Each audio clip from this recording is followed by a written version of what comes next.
Go. Grandma, it's Molly. I've come by to check on you and see if you needed anything. Molly, I don't know anybody by that name.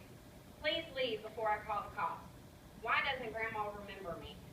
1 in 8 persons aged 65 and older have Alzheimer's disease. Every 70 seconds, someone in America develops Alzheimer's. This is something I'm familiar with. When I was a teenager, my grandmother began forgetting things. It started with simple stuff like forgetting what day it was. At the age of 15 was the first time I heard about Alzheimer's. Living in a time when we live to be much older than 65, it is important we understand this disease. Today I'm going to discuss with you what Alzheimer's is, the different stages of the disease, and how we can care for our loved ones with the disease. You may be wondering if this forgetfulness is just part of getting older.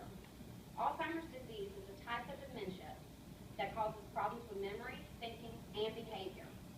Alzheimer's is named after Dr. Alois Alzheimer. Alzheimer's is irreversible and causes damages to the brain. Alzheimer's disease is still not yet fully understood. We have learned that there is changes going on in the brain. Alzheimer's causes plaque formation in the brain. These plaque growths permanently shut off memories in our brain. PET scans can be used to see blood flow through the brain. Certain shapes can indicate decreased or no activity in the brain. Now that you have a better understanding about Alzheimer's, we will discuss the different stages. There are 3 stages to Alzheimer's disease. I'm going to discuss the last 2. The first stage is just mild Alzheimer's, where the person is just beginning to forget things. Stage 2, or moderate Alzheimer's disease, is more advanced than stage 1. In this stage, memory loss and confusion gets worse. People begin to have delusions, paranoia, and even control of bodily functions.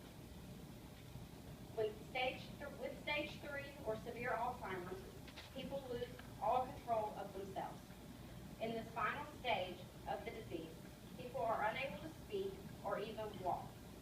This stage takes its tolls on families because the affected person is totally dependent and death is near. I've given you more information about Alzheimer's disease and its stages, but how can someone care for a loved one with the disease? We know this disease takes its toll on the families. The care of the affected person never stops. Before a caregiver can take care of their loved one with this disease, they must first take care of themselves. Taking care of yourself and nurturing the functions that remain throughout the progression of the disease leads to acknowledging the dignity within, both caregivers and persons with Alzheimer's disease.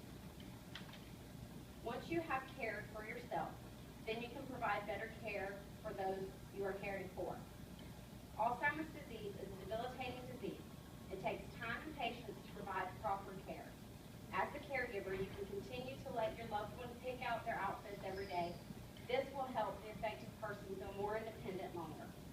When we completely remove their independence, the behavior problems become more pronounced. Finding an activity the affected person can do will help to relieve some of the stress that comes along with caring for them. Today I've discussed with you what Alzheimer's disease is, the different stages of the disease, and how we can care for our loved ones with the disease. We are living well past the age of 65. Therefore, understanding this disease is important. Spend as much time with the ones you love, young and old. You never know when someone will be affected by a debilitating disease.